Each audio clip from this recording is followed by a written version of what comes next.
Gobe heads to the storeroom and is closely followed by Gobe and the redhead. The captured women are surprised by his new appearance, but calmed down once they realize who it was. Gobe is pinching his leg while he talks to these women. The blacksmith can see that the axe was used well in the battle as it came back battered. She tells Gobrou that she used a spirit stone to create a new knife. He pats her hair, she blushes, and he mentions how he loves how girls look when they are tickled like that. He looks down, and we can see that Gobe and the redhead are pinching each of his legs. He visits the sisters, who ask to have extra help with their tasks. Gobrou says that the 3 of the lady goblins from the rear support team might like to help. They are happy to hear this, especially when Gobrou tells them that they would make great wives and asks if they would be interested. He mentions how cute they are, and at the same time, he's being hit in the head by the redhead who is being held up by Gobe.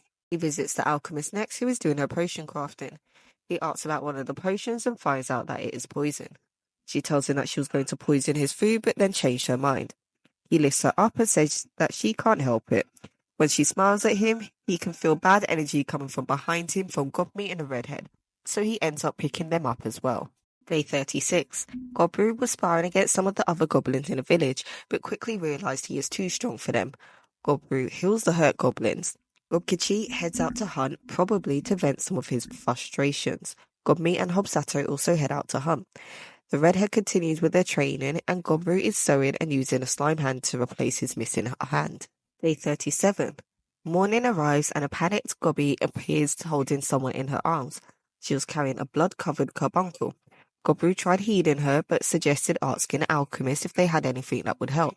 She wakes up and thanks them for helping her. She tells them that her name is Returner. She goes on to tell them that she was attacked by a group of humans.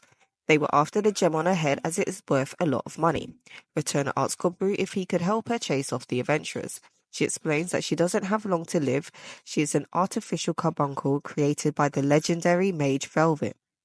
He was a guardian of his old treasury. The core that keeps her alive was damaged badly when she was attacked by the adventurers. Her master hated humans, so he would rather leave his legacy to the goblins, which she has no problem handing over to them. He calls over some of the villagers and asks Mrs. Smith if she has the knife that she mentioned the other day. He isn't looking to kill the humans, but does say that if it doesn't work, they will find out the hard way. They went through the wall that Gobe had opened up. Gobrou asks Gokichi and the gang to hide so that he can try to negotiate. He comes across the adventurers who believe that he was a variant ogre. One of them tries to sneak up on him using invisibility, but was quickly noticed by Gobrou. He tells them that what they are doing seems like attempted murder and robbery. The adventurers try a group attack. Gobrou tells them that if they turn back now that he will let them leave. They ignore him and the magic users start chanting spells.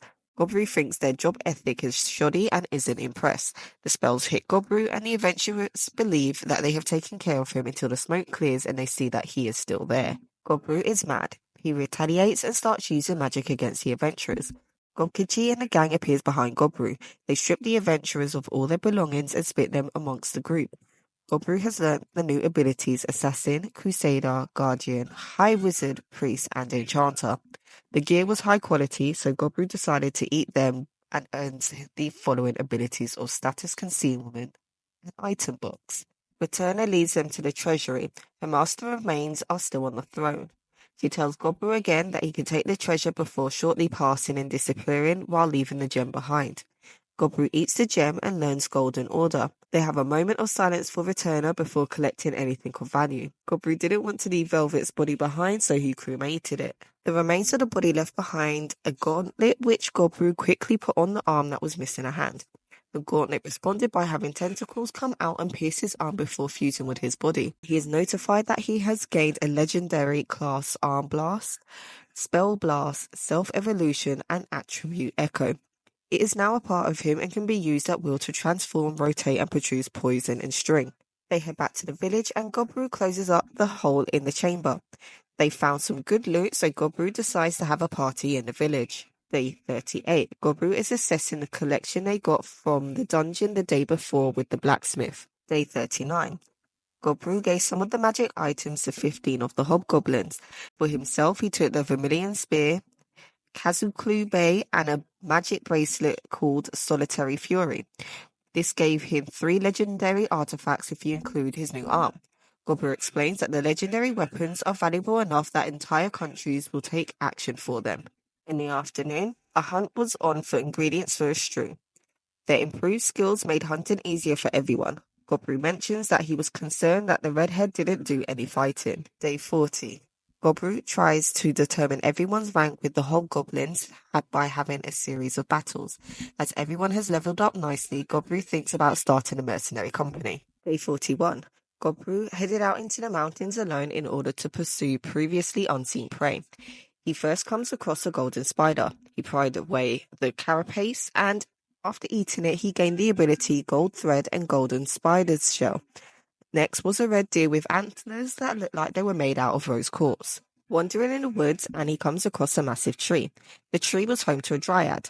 Gobrou remembers being told by Gobchi that they seduce the males of intelligent races and prey on them for nutrients. They are only ever female dryads. Gobrou is approached by one of the dryads, and he tries his hardest to resist but ultimately falls prey to their seduction. He ends up staying with the dryad for 5 hours and gained Mistletoe's felicitation. He comes across a waterfall and uses the river water to have a wash and finds himself surrounded by lizardmen, which let him learn the abilities of aquatic life and lizardman language. Day 42. Back in the village, Gobrou finds out that 2 goblins could become mages, and they were sent to train with Hobsei, who was glad to finally have students. Gobrou learned how to use enchanting and tested it on a blade with the blacksmith, who does not seem happy with Gobrou. Day 43. Gobrou tries to say morning to Gobe, who ignores him and walks away. Not knowing why she was upset with him, Gobrou asks around the village. Multiple people tell him they don't know anything, with Hobsei telling him to think about it. The redhead also doesn't say anything to Gobrou and runs away from him. The chef's sisters seem to be angry. They tell Gobrou they have new recipes for him to try and the food looks less than edible. He visits the alchemist, who tells him that generally he is pretty considerate, but he can be surprisingly dense. She tells him that the women are jealous. They are aware that he had an encounter outside the village due to the hickeys left behind. Gobrou doesn't know what to do about this situation. The alchemist tells him that she also felt jealous before giving him a kiss. She asks him how he feels and asks what he thinks. A very angry Gobe is standing next to them and tells the alchemist that was bold of her, but she can't let it happen without her.